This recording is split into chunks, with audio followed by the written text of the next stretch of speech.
أعوذ بالله من الشيطان الرجيم بسم الله الرحمن الرحيم وصلى الله على محمد وعلى آله الطيبين الطاهرين الذين أذهب الله عنهم الرجس وطهرهم تطهيرا اللهم صل على محمد وآل محمد ولعنة الدائمة الباقية على أعدائهم ومنكر فضائلهم وغاصب حقوقهم أجمعين من يوم عداوتهم إلى قيام يوم الدين أما بعد عباد الله أوصيكم ونفسي بتقوى الله فإن التقوى خير الزاد وبها المعاد وتنفع يوم لا ينفع فيه مال ولا بنون إلا من أتى الله بقلب سليم وصلى الله على محمد وعلى آله الطيبين الطاهرين اللهم صل على محمد وآل محمد وعجل فرجهم আমার প্রিয় দর্শক ও শ্রোতাবৃন্দ আসসালামু আলাইকুম ওয়া রাহমাতুল্লাহি ওয়া বারাকাতুহু আপনাদের সকলকে আন্তরিক সালাম ও শুভেচ্ছা জানিয়ে আজকের অনুষ্ঠান ইসলাম ইন বাংলায় আপনাদেরকে স্বাগতম জানাই। আশা করি আপনারা যে যেখানে আছেন ভালো আছেন, কুশল ও মঙ্গলে আছেন, সুখে থাকুন, শান্তিতে থাকুন, সমস্ত প্রকারের দুঃখ কষ্ট থেকে মুক্তিতে থাকুন। আল্লাহ রব্বুল আলামিনের কাছে এই কামনা করি। যারা অসুস্থ আল্লাহ তাদেরকে সুস্থতা দান করুন, যারা ঋণে ভুগছে আল্লাহ তাদেরকে ঋণ মুক্তি করুন। ওইরূপ যাদের জীবনে কোনো প্রকারের অভাব বা অশান্তি আছে আল্লাহ রব্বুল আলামিন তাদের সকলের জীবনে সুখ শান্তি দান করুন ও সকলের মনোকামনা ও আশাকে পূরণ করুন। আমাদের সকলকে সৎপথে চলার, অসৎ পথ থেকে দূরে থাকার এবং এক অপরকে সৎ উপদেশ দেওয়ার তৌফিক দান করুন। আমরা যেন সত্য বা হক জিনিসকে জেনে শুনে মেনে তার উপরে আমাল করে সেটা অন্যদের সামনে তুলে ধরতে পারি বা সকলের কাছে পৌঁছে দিতে পারি। আল্লাহ রাব্বুল আলামিন আমাদেরকে সেই মনোবল ও নেক তৌফিক দান করুন। আমিন ইয়া রাব্বাল আলামিন। এই দোয়ার সঙ্গে আজকের পর্ব শুরু করতে চলেছি। বিনা কোনো ভূমিকায় সরাসরি আপনাদের পাঠানো পেন্ডিং প্রশ্নের উত্তর দিতে চাই। তাই আসুন দেখি কোথা থেকে কে কি প্রশ্ন করছেন। আসসালামু আলাইকুম, আমি শরীফ শেখ বলছি কলকাতা নিউ টাউন থেকে। আশা করি ভালো আছেন। আবার একটা প্রস্তাব আপনাদের দিচ্ছি, পরামর্শ দিচ্ছি বা প্রস্তাব দিচ্ছি। অন্য অন্য চ্যানেল, অন্য অন্য গ্রুপ বানিয়েছে, তিনারা ওয়েস্ট বেঙ্গলে নিয়ে আসছেন, নিয়ে এসে যে ধরনের শিক্ষা দিচ্ছেন সেখানে আমি গেছিলাম, যাচ্ছি। সেখানে চ্যানেল উইনের সঙ্গে তিনাদের শিক্ষার আকাশ পাতাল পার্থক্য। আকাশ পাতাল পার্থক্য। বক্তব্য রাখলো 3 দিন ধরে, কিন্তু তেমন কিছুই শিখতে পারলো না। কারণ আমার মতো লোক যদি কিছু শিখতে পারলো না, তাহলে অন্যরাও কিছু শিখতে পারেনি বলে আমি প্রমাণিত। যে তারা বলছে একই জিনিস একঘেয়ে বারে বারে ডাকছে, আর এইভাবে 500 করে টাকা দিচ্ছে পার হেড, আর 3 দিন ধরে অনুষ্ঠান করছে, চলে যাচ্ছে। চ্যানেল উইন যেভাবে শিক্ষা দিয়েছে 2017 থেকে মানুষের মতের পরিবর্তন ঘটেছে এবং সত্য জিনিসকে বেছে নিতে পেরেছে। চ্যানেল উইনেরও এইভাবে প্রোগ্রাম করার দরকার। ওয়েস্ট বেঙ্গলে অন্তত 6 মাসে একটা, ওনারা করছে বছরের একটা দুটো, 6 মাসেও একটা করা দরকার। করলে এতে চ্যানেল উইনের প্রভাব বাড়বে এবং চ্যানেল উইন যারা।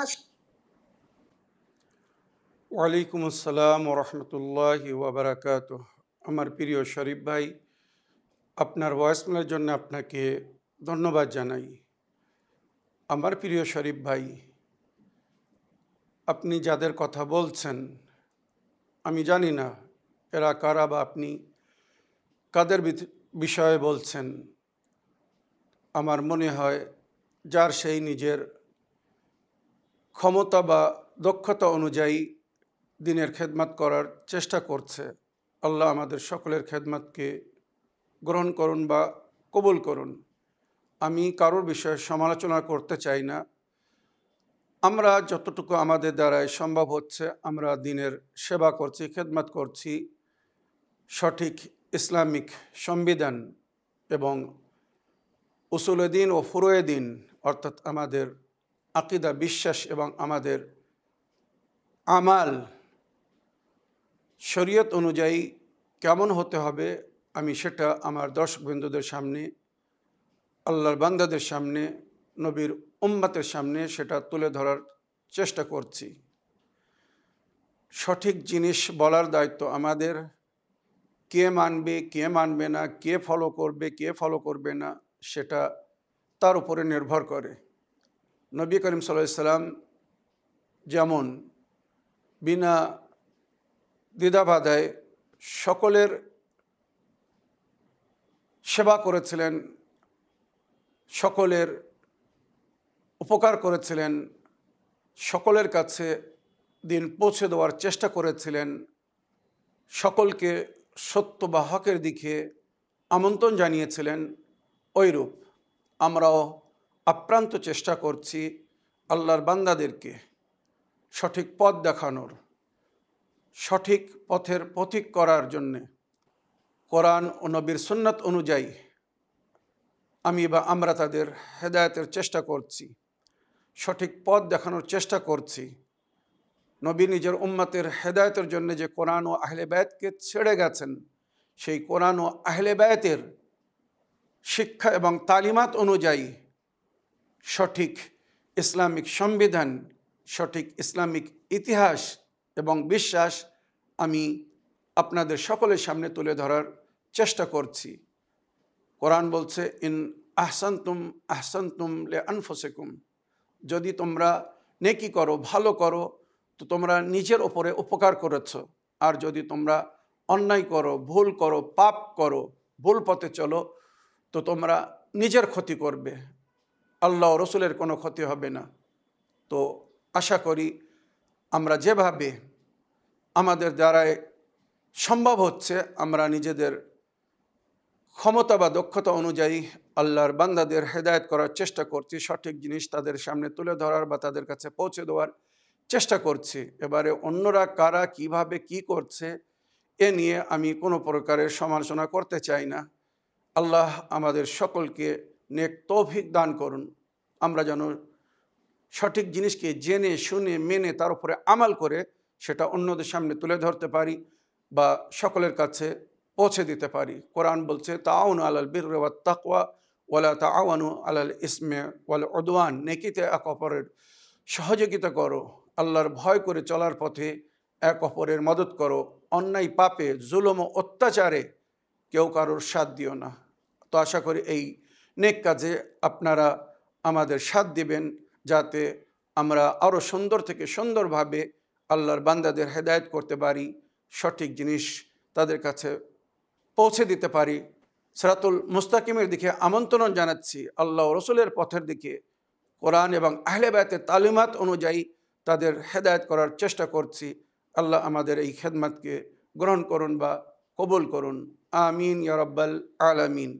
এবারে আমার শরীফ ভাই, আপনি বলতে চাচ্ছেন যে চ্যানেল উইনকেও এইভাবে আমাদের মাঝখানে এসে অনুষ্ঠান করা উচিত।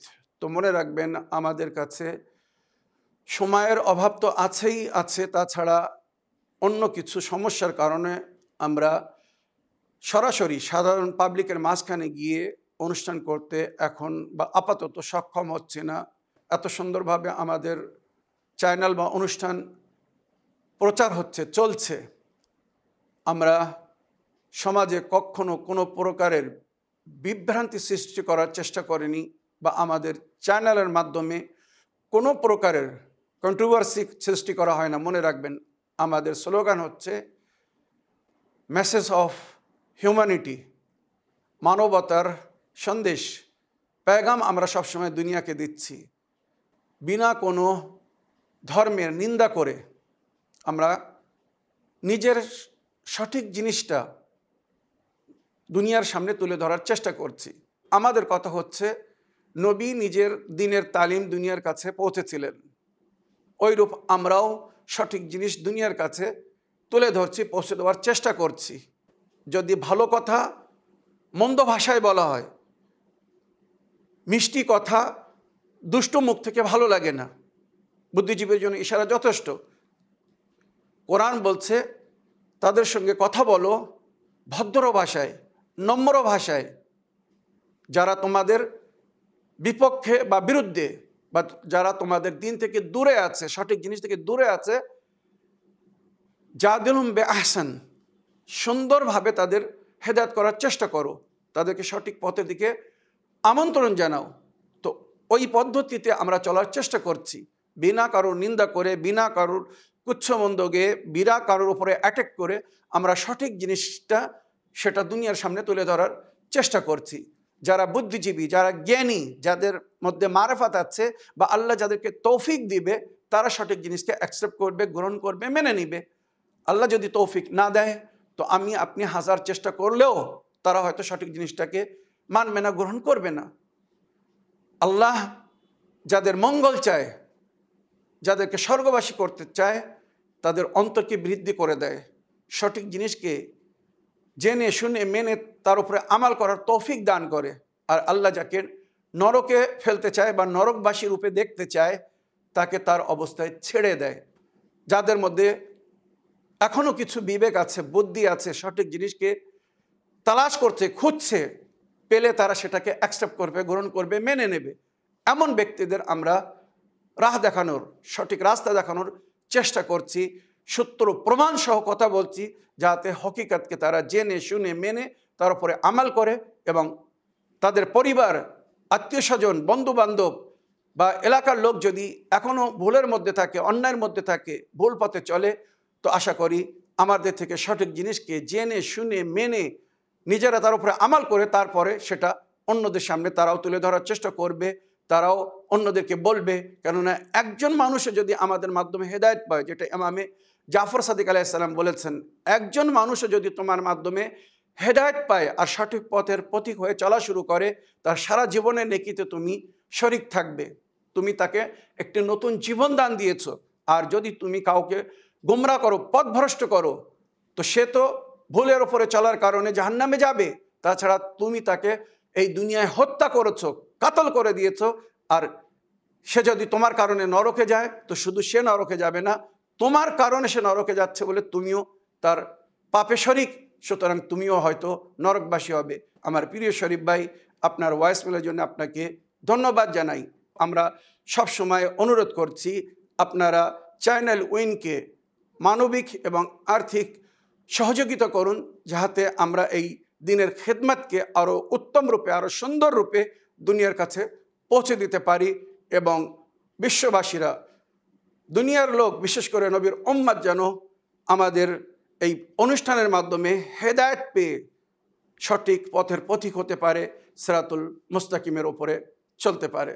আমার প্রিয় শরীফ ভাই, আশা করি আপনার প্রশ্নের আপনি বিস্তারিত উত্তর পেয়েছেন। এবারে একটি লিখিত চিঠি পড়ি, দেখি কোথা থেকে কে কি জানতে চাচ্ছেন। সালামুন আলাইকুম হুজুর, আমি রাইয়ান ময়মনসিংহ বাংলাদেশ থেকে বলছি। আশা করি ভালো আছেন, আল্লাহ আপনাকে সুস্থ রাখুন। আমার প্রশ্ন হচ্ছে, আমরা অনেক সময় নওয়াখানদের দেখি যারা ইমামদের জন্যে নওয়া গায়, তারা হাতে লাল অথবা সবুজ রঙের একটা সুতোর মতো বাঁধে, এটা আসলে কি? শরিয়াতের দৃষ্টিতে এটা কি জায়েজ? ওয়ালাইকুম আসসালাম ওয়া রাহমাতুল্লাহি ওয়া বারাকাতুহু। আমার প্রিয় ভাই রাইয়ান, ময়মনসিংহ বাংলাদেশ থেকে চিঠি লেখার জন্য আপনাকে ধন্যবাদ জানাই। আপনি হয়তো কিছু নওয়াখানদেরকে দেখেছেন, তারা নিজের হাতে নাড়া বাঁধে, ওটাকে নাড়া বলা হয় বা এক ধরনের মান্যতি ধাগা বলা হয়। ওগুলো বিভিন্ন পবিত্র আস্তানা থেকে স্পর্শ করে, জারিহ থেকে মাস করে ওটাকে তাবারুক স্বরূপ নিজের সঙ্গে রাখা হয় বা হাতে বাঁধা হয়, অনেকে গলায় পরে, এর মধ্যে কোনো অসুবিধে নেই।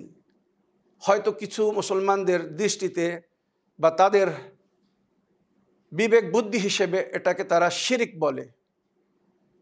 একটি সুতো শিরক হতে পারে না, ওই সুতোর কেউ ইবাদত করে না। ওই সুতলি বা মাদলি বা তাবিজ যেটা মানুষ প্রয়োজন হিসেবে নিজের কাছে রাখে, হাতে, বাজুতে বা গলায় পরে, এটা শিরক না, যদি এটা শিরক হতো তো নবী আল্লাহ রাব্বুল আলামিন নিজের নবীকে মৌজাতাইন দিতেন না।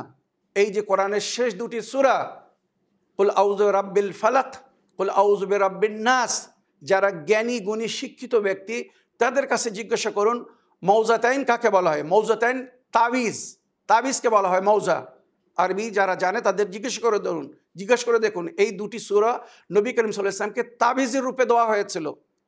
শত্রুরা আঘাত করার চেষ্টা করত, ওনার উপরে কুনজর লাগাতো, বিভিন্নভাবে ওনাকে আঘাত করত, কষ্ট দিত, এমনকি জিনদেরকে ব্যবহার করা হতো ওনাকে আঘাত করার জন্যে। তাই জিন্ন ইনস মানে মানুষ এবং জিনের আঘাত থেকে, আক্রমণ থেকে রক্ষার জন্যে নবী করিম সাল্লাল্লাহু আলাইহি ওয়াসাল্লামকে আল্লাহ ওই দুটি সূরা দিয়েছিলেন, যাকে মৌজাতাইন বলা হয়, মানে দুটি তাবিজ। আর বাল্যকালে নবী করিম সাল্লাল্লাহু আলাইহি ওয়াসাল্লাম বলেছিলেন কুনতু নবিয়ান ওয়া কানাল আদমু বাইনাল মাই ওয়াত তিন, আমি সে সময়ও নবী ছিলাম যখন আদম সৃষ্টি হয়নি, পানি এবং মাটির মাঝখানে ছিলেন, মানে পানি এবং মাটি মিক্স করে যে ওনার স্ট্যাচু পুতুল তৈরি করা হয়েছিল, তারপরে আল্লাহ তাতে রূপ প্রদান করেছিলেন। নবী বলছেন আমি তার আগেও নবী ছিলাম, নবী বাল্যকাল থেকেই নবী ছিলেন। এটা কিছু মুসলমানদের ভুল ধারণা যে নবী 40 বছর বয়সে মুসলমান হয়েছিলেন। তো বাল্যকালে জানাবে হালিমায়ে সাদিয়া দাইমা নবী করিম সাল্লাল্লাহু আলাইহি ওয়াসাল্লাম দেখতে খুব সুন্দর ছিলেন, ওনার উপরে নজর লাগতো। তাই জানাবে দাইমা একটি কালো কারে বা সবুজ তারে বা মানে কার বা সুতো বলুন, ওখানে জুমাররাদ একটি পাথর পাওয়া যায়, নজর কাটার পাথর, মনে রাখবেন। জুমাররাদ এবং জবরজাদ দুটি সবুজ পাথর, এটা যদি কারোর কাছে থাকে হাতে বা গলায় তো তার উপরে নজর লাগে না। জানাবে হালিমায়ে সাদিয়া নবী করিম সাল্লাল্লাহু আলাইহি ওয়াসাল্লামকে কালো কার বা সবুজ সুতো দিয়ে ওই জবরজাদ বা জুমাররাদ, মনে রাখবেন অধিকাংশ রওয়ায়াতের মধ্যে জুমাররাদ এসেছে, জুমাররাদ বা জবরজাদ ওই পাথর পরিয়ে রাখতেন যাতে কারোর নজর না লাগে। তো নবী ওটা পরে থাকতেন। যদি ওটা কোনো অন্যায় ভুল বা শিরক হতো, নবী করিম সাল্লাল্লাহু আলাইহি ওয়াসাল্লাম জীবনে কখনো শিরক করেননি, নবী ওটাকে খুলে ফেলে দিতেন, ছুঁড়ে ফেলে দিতেন, নইলে মানা করতেন হালিমায়ে সাদিয়াকে যে আম্মাজান আপনি এটা আমাকে পরাবেন না, এটা শিরক, এটা আল্লাহ বিরোধী কাজ। নবী যখন ওটা পরেছিলেন, পরিধান করতেন, তার মানে এটা জায়েজ, কোনো অসুবিধে নেই। তো আমার প্রিয় ভাই রাইয়ান, নওয়া খান বলুন বা সাধারণ পাবলিক বলুন, তারা যদি তাবাররুক রূপে, ভালো করে মন দিয়ে শুনবেন, তাবাররুক রূপে, তাবাররুক মানে তার থেকে বরকত অর্জন করার জন্যে পবিত্র রওজা বা ইমাম নবীদের যে জারি, ওখান থেকে মাস করে যদি কোনো জিনিস নিজের কাছে রাখে কোনো অসুবিধা নেই, এটা শিরক না, হারাম না, শরীয়তে কোথাও মানা করা হয়নি। ওই সুতো বা ওই কারের কেউ উপাসনা করে না, ইবাদত করে না, ওই কার কিচ্ছু করতে পারবে না যদি আল্লাহ না চায়, বা আল্লাহ যাদেরকে ক্ষমতা দান করেছেন, আল্লাহর ওলিরা যদি আমাদের জন্য সহায় না হন, আমাদের শেফাত না করেন, তো শুধু ওই সুতো পড়লে কেউ স্বর্গে যাবে না বা কারোর উপকার হবে না। মনে রাখবেন ওটা জাস্ট আমরা একটি তাবাররুক, ওর মাধ্যমে একটি বরকত উপলব্ধি করার জন্যে অনেকেই ব্যবহার করে। আশা করি আপনার প্রশ্নের আপনি উত্তর পেয়েছেন। আগের প্রশ্ন নিয়ে দেখি কোথা থেকে কে কি বলতে চাচ্ছেন। আসসালামু আলাইকুম, শেখ সাবির রেজা ভাইজান। আমি বীরভূম থেকে আঞ্জলি বলছি। ভাইজান, 30 রমজানটা শেষ হতে যাচ্ছে, আপনাকে ঈদের শুভেচ্ছা থাকলো, সকল দর্শক বৃন্দের উপর থাকলো ঈদের শুভেচ্ছা। বড়দের আসসালামু আলাইকুম, ছোটদের সালাম। তো ভাইজান, আমি বলছিলাম যে নকল রোজাটা 6টা রাখা হয়, তা ওই রোজাটা কি চাঁদ আছে এরকম হিসাবে রাখবে, না আমি যেটা নিজে ঈদের 3 দিন পর 6টা রোজা রেখে দিতে হয়? অনেকে কেটে কেটে রাখে, তো ভাইজান এটা কি ঠিক না ভুল? প্লিজ ভাইজান একটু ইসলামিক বাংলাতে এটা বলবেন। খুদা হাফিজ। ওয়ালাইকুম আসসালাম রহমতুল্লাহি ওয়া বারাকাতুহু। আমার প্রিয় বোন, আপনার ভয়েসমেলের জন্য আপনাকে ধন্যবাদ জানাই।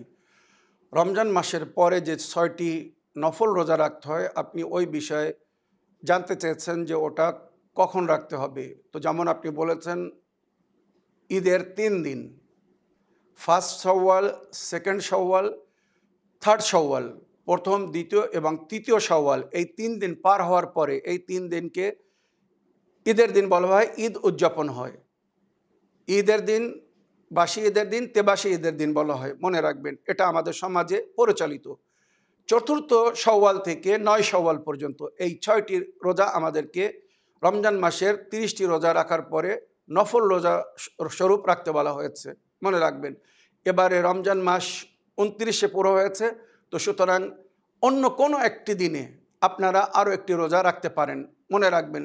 এটা কিন্তু স্বাভাবিক, যেটা ইমামে জাফর সাদিক আলাইহিস সালাম বলেছেন, রমজান মাস কখনো 30-এ হতে পারে, আবার কখনো 29-এও হতে পারে, সাধারণ মাসের মতো। সুতরাং যদি কোনো বছর রমজান মাস 29-এ হয়, মানে 29 রমজানের পরে যদি চাঁদ দেখা যায়, তো ঈদের দিনে রোজা রাখা যাবে না। সুতরাং সেক্ষেত্রে বলা হয়েছে তোমরা নফল রোজার মাধ্যমে এই 30-এর সংখ্যাকে পুরো করো।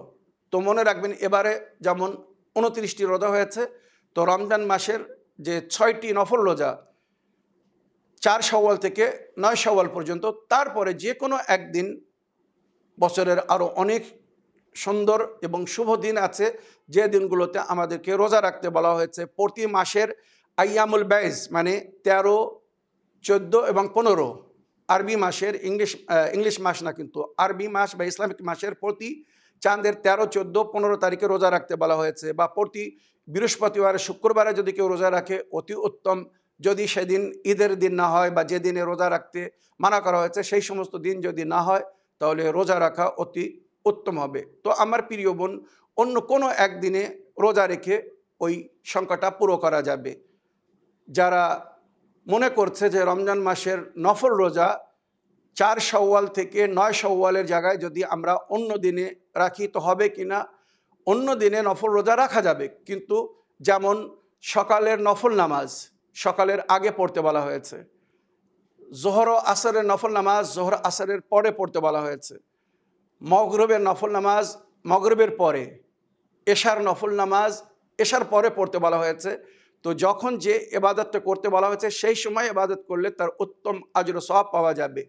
ওই সময় যদি কেউ ইবাদত না করে, অন্য সময় নফল নামাজ পড়ে, তার একটি আজর আছে, নিশ্চয়ই আল্লাহ যদি পছন্দ করে, কবুল করেন, তো তার আজর পাবেন। কিন্তু যেটা নির্ধারিত সময়, সেই সময় আমাদেরকে সেই ইবাদত করতে হবে। তো রমজান মাসের নফল রোজা 4 শাওয়াল থেকে 9 শাওয়ালের মাঝখানে করতে বলা হয়েছে, তো ওটাই উত্তম যেটা শরীয়তে বলা হয়েছে।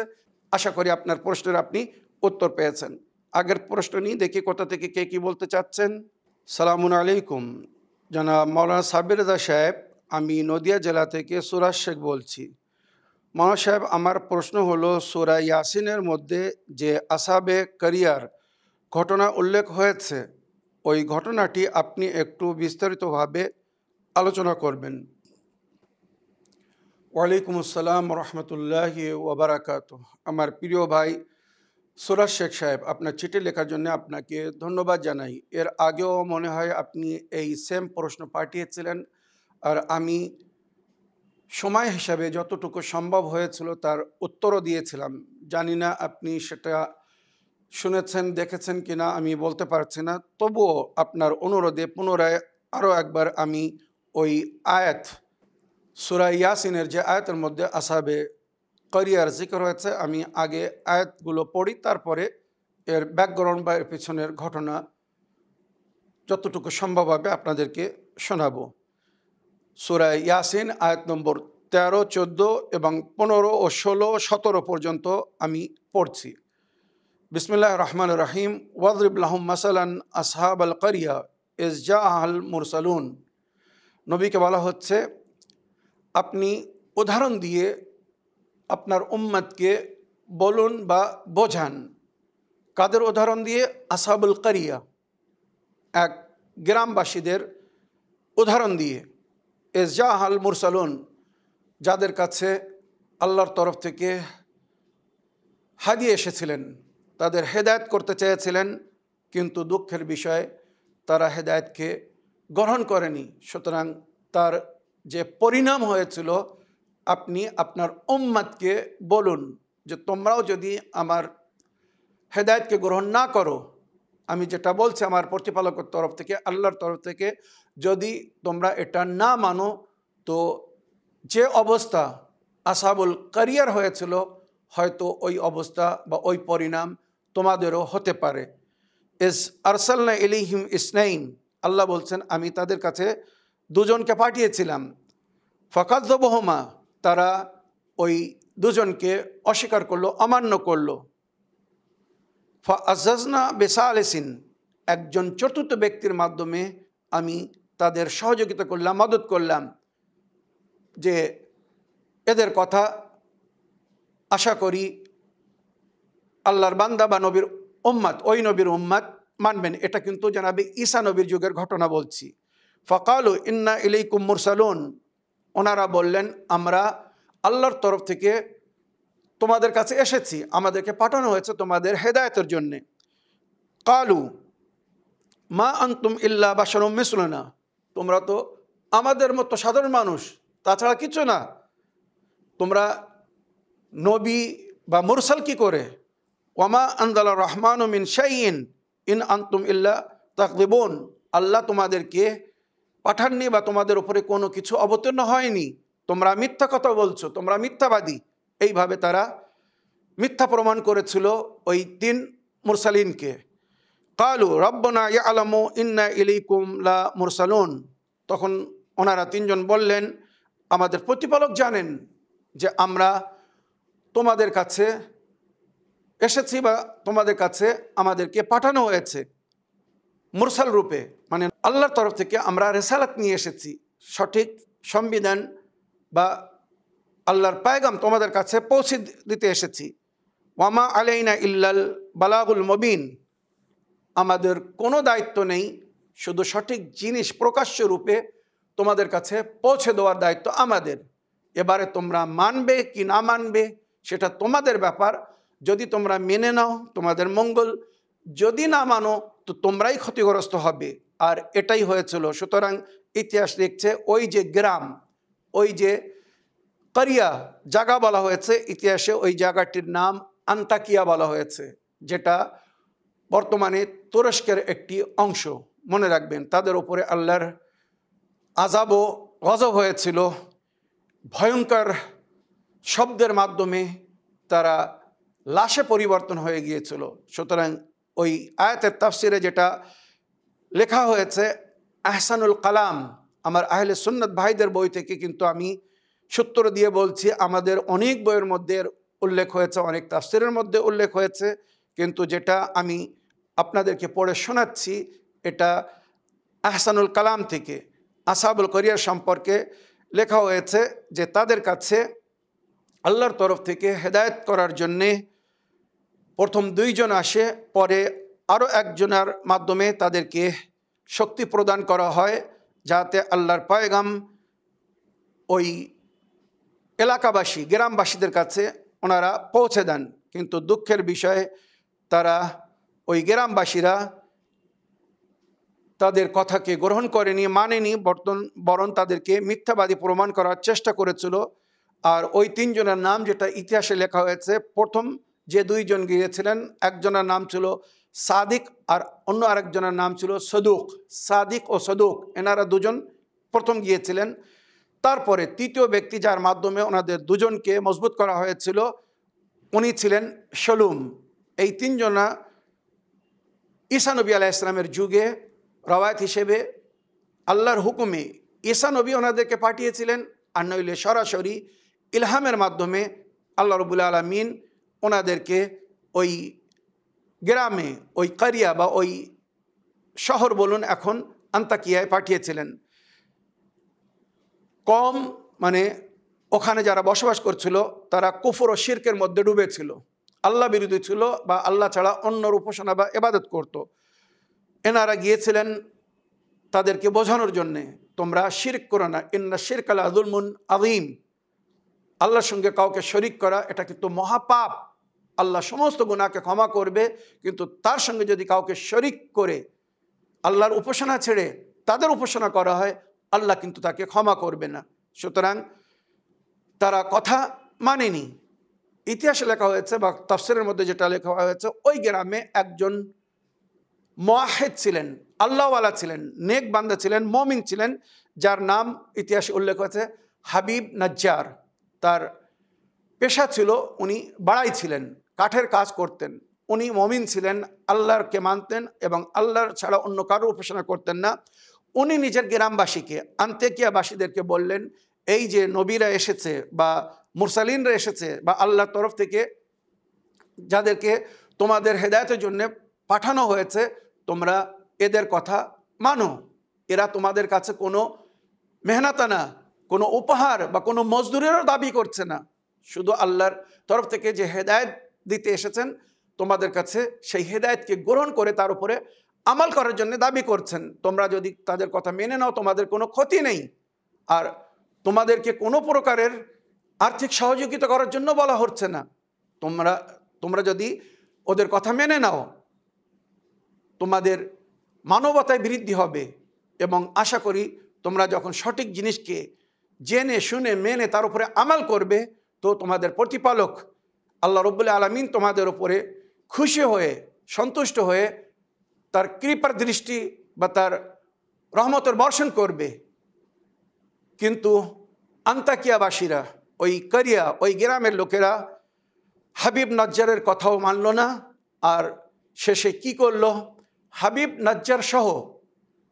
নাজ্জার সহ বাকি যে 3 জন আল্লাহর তরফ থেকে যাদেরকে পাঠানো হয়েছিল, 4 জনকে হত্যা করে দিল, কাতল করে দিল। যেই 4 জনকে কাতল করা হয়েছে, ইতিহাস লিখছে তাদের উপরে আল্লাহর গজব হলো।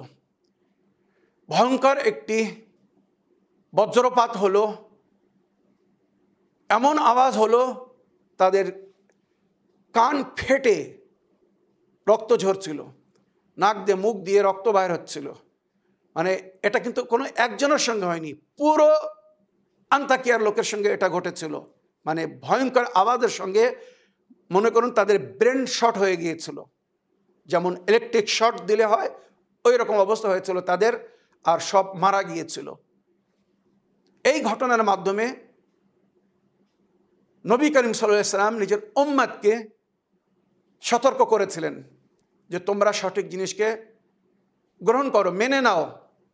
আন্তাকিয়ার ঘটনা তোমাদের জন্য একটি শিক্ষা। উনি মক্কাবাসীদেরকে এইভাবে বলেছিলেন যে আন্তাকিয়ার লোকেরা আল্লাহর নবীর কথা মানেনি, যাদেরকে হেদায়েতের জন্য পাঠানো হয়েছিল তাদের কথা মানেনি বলে তাদের উপরে যে আল্লাহর আযাব ও গজব হয়েছিল, এটা কিন্তু একটি উদাহরণ তোমাদের জন্যে। ওইরূপ আমার কথা যদি না মানো, আর আমি যাদেরকে তোমাদের হেদায়েতের জন্য নিযুক্ত করব, আল্লাহর তরফ থেকে যাদেরকে তোমাদের হাদি করা হবে, যদি তোমরা তাদের কথা না মানো, তো হয়তো তোমাদের উপরেও এইরূপ আল্লাহর আযাব ও গজব হতে পারে। এটা কিন্তু নবীর ভবিষ্যবাণী ছিল তাদের জন্যে যারা নিজেকে নবীর উম্মত বলে। নবী আল্লাহর তরফ থেকে হেদায়েত করেছিলেন যতদিন উনি এই দুনিয়ায় প্রকাশ্য রূপে সবার সামনে ছিলেন।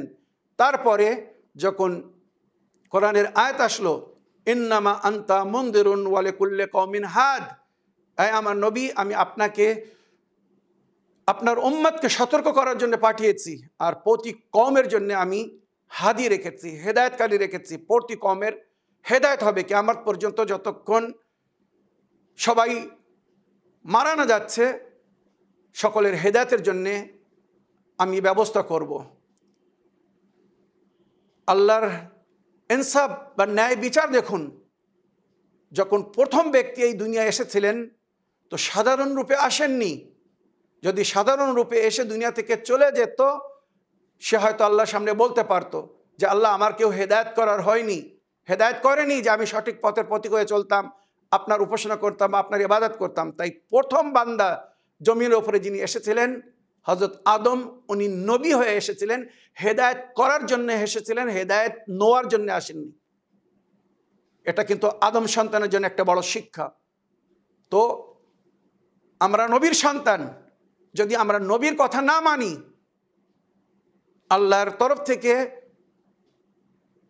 যাদেরকে আমাদের হেদায়েতের জন্য পাঠানো হয়েছে, যদি আমরা তাদের কথা না মানি, তো আমরা কিন্তু ত্যায্য পুত্র গণ্য হব।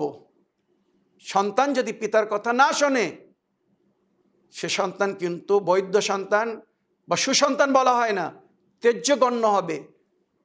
মনে রাখবেন, সমস্ত যুগে আল্লাহর তরফ থেকে যে সমস্ত নবী বা হাদিদেরকে নিযুক্ত করা হয়েছিল আর আল্লাহর তরফ থেকে তাদের ফলো করার হুকুম দেওয়া হয়েছিল, উম্মত যারা ফলো করেছিল সঠিকভাবে নবী বা নবীর ওসিদেরকে, যাদেরকে নবীর মাধ্যমে আল্লাহর তরফ থেকে হেদায়েতের জন্যে নিযুক্ত করা হয়েছিল, তাদেরকে যারা মেনেছিল তারা স্বর্গবাসী হবে, তারা জান্নাতে যাবে। কিন্তু আল্লাহ রসুলের তরফ থেকে যাদেরকে নিযুক্ত করা হয়েছিল, হেদায়েতের দায়িত্ব দেওয়া হয়েছিল, যদি তাদেরকে ফলো না করা হয়, তাদেরকে ছেড়ে দেওয়া হয়, অন্যকে ফলো করা হয়, এটা কিন্তু আল্লাহ গ্রহণ করবেন না, নবীও মেনে নেবেন না।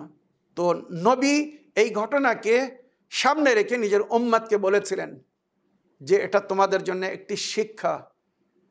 যদি তোমরা মুরসালিনদেরকে ফলো না করো, তোমাদের হেদায়েতের জন্য যাদেরকে আল্লাহ ও রসুলের তরফ থেকে নিযুক্ত করা হয়েছে, নবী এই আয়াতের তাফসিরে ইন্নামা আনতা মুনদিরুন ওয়া লিকুল্লি কওমিন হাদ, মাওলা আলীর কাদের উপরে হাত থেকে বলেছিলেন, ইয়া আলী বেকা ইয়াহতাদুন আল মুহতাদুন বাদি, এই আলী, আমার পরে আমার উম্মত হেদায়েত গ্রহণকারীরা তোমার মাধ্যমে হেদায়েত পাবে। ওইরূপ তোমার পরে তোমার মাসুম সন্তান যাদের ইমামতের ঘোষণা করা হয়েছে কোরআনের মধ্যে, ওয়াজআলনাহুম আইম্মাতান ইয়াহদুনা বিআমরিনা, আল্লাহ বলছেন আমি তাদেরকে আইম্মা করেছি। ইমামের প্লুরাল, বহু বচন হচ্ছে আইম্মা, মানে একজন ইমাম না, অনেক ইমাম হবেন। এই 12 ইমামের বিষয়ে কিন্তু এই আয়াতের মধ্যে বলা হয়েছে, ওয়াজআলনাহুম আইম্মাতান, আমি ওদেরকে ইমাম করেছি, ইয়াহদুনা বিআমরিনা, আমার হুকুমে তারা হেদায়েত করবে বা হেদায়েত করে। আল্লাহর হুকুমে ইমামরা আমাদের হেদায়েত করেছিলেন, করছেন। মনে রাখবেন, তো নবী বলেছিলেন আল আইম্মাতু বাদি ইসনাই আশার, আমার পরে আমার উম্মতের হেদায়েতের জন্যে 12 জন ইমাম হবেন। মনে রাখবেন কয়জন? 12 জন। প্রকাশ্য রূপে সমস্ত রওয়ায়াতের মধ্যে উল্লেখ হয়েছে। আমরা যাদেরকে আল্লাহর তরফ থেকে হাদি মানি, ইমাম মানি, মনে রাখবেন এদের জিকির কোরআনেও হয়েছে, হাদিসের মধ্যেও হয়েছে। ওয়াজআলনাহুম আইম্মাতান ইয়াহদুনা বিআমরিনা, এর তাফসীর পড়ুন, ইয়াওমা নাদউ কুল্লা উনাসিম বিইমামিহিম, সেই দিনকে স্মরণে রেখো, মনে রেখো, যেদিন তোমাদের সকলকে তার ইমামের সঙ্গে ডাকা হবে। এই দুটি আয়াতের তাফসীর পড়ুন, সঠিক ব্যাখ্যা জানুন। এই ইমাম কারা, কাদেরকে উম্মতের হেদায়েতের জন্য নিযুক্ত করা হয়েছে আল্লাহর তরফ থেকে? তো নবী নিজে বলেছিলেন এই আয়াতের তাফসিরে, আল আইম্মাতু বাদি ইসনাই আশার, আমার পরে 12 জন খলিফা হবেন, কুল্লুহুম মিন কুরাইশ, এরা সবাই কুরাইশ বংশ থেকে হবে। আউয়ালুহুম আলী ইবনে আবি তালিব ওয়া আখিরুহুম আল মেহদি, এই ইমামদের মধ্যে সর্বপ্রথম ইমাম হবে হযরত আলী ইবনে আবি তালিব, আর শেষ ইমাম হবে ইমাম মেহদি আলাইহিস সালাম। এই 12 জন ইমামকে যদি তোমরা ফলো করো, কিয়ামত পর্যন্ত আমার উম্মত যদি এদেরকে ফলো করে, তো তারা পথভ্রষ্ট হবে না। কেননা আল্লাহর তরফ থেকে আমাকে আদেশ করা হয়েছে কিয়ামত পর্যন্ত আমার উম্মতের হেদায়েতের জন্যে আমি কোরআন এবং আমার আহলে বায়তকে ছেড়ে যাচ্ছি। যারা কোরআন এবং আহলে বায়ত উভয় জিনিসকে মেনে চলবে, এরা কখনো পথভ্রষ্ট হবে না, সঠিক পথের উপরে চলতে থাকবে। আর যদি কেউ এদেরকে ছেড়ে দেয়, কোরআন এবং আহলে বায়তকে ছেড়ে দেয়, বা কোরআন এবং আহলে বায়তের মধ্যে কোনো একটাকে ছেড়ে দেয়, তারা পথভ্রষ্ট হয়ে যাবে, সঠিক পথ থেকে দূরে চলে যাবে, তারা ক্ষতিগ্রস্ত হবে। ওয়া হুয়া ফিল আখিরাতি মিনাল খাসিরিন, পরকালে সে বড় ঘাটা ওঠানেওয়ালা বা ক্ষতিগ্রস্ত হবে। মনে রাখবেন, এই ঘটনার মাধ্যমে নবীর উম্মতকে শিক্ষা দেওয়া হয়েছে, যদি তোমরা আন্তাকিয়াবাসীদের মতো ক্ষতিগ্রস্ত না হতে চাও, আযাবের শিকার না হতে চাও, তো তোমরা মুরসালিনদের হেদায়েত গ্রহণ করো, আল্লাহর তরফ থেকে যাদেরকে হেদায়েতের জন্য নিযুক্ত করা হয়েছে তাদেরকে হাদি মেনে তাদের কথা মতো চলার চেষ্টা করো। আমার প্রিয় সুরাজ শেখ ভাই, আশা করি আপনার প্রশ্নের আপনি উত্তর পেয়েছেন বা পুরো ঘটনাকে বুঝতে পেরেছেন। এই বলে আমার আজকের বক্তব্যকে এখানে শেষ করলাম। ওয়া আখিরু দাওয়ানা আলহামদুলিল্লাহি রাব্বিল আলামিন। ওয়াসসালামু আলাইকুম ওয়া রাহমাতুল্লাহি ওয়া বারাকাতুহু।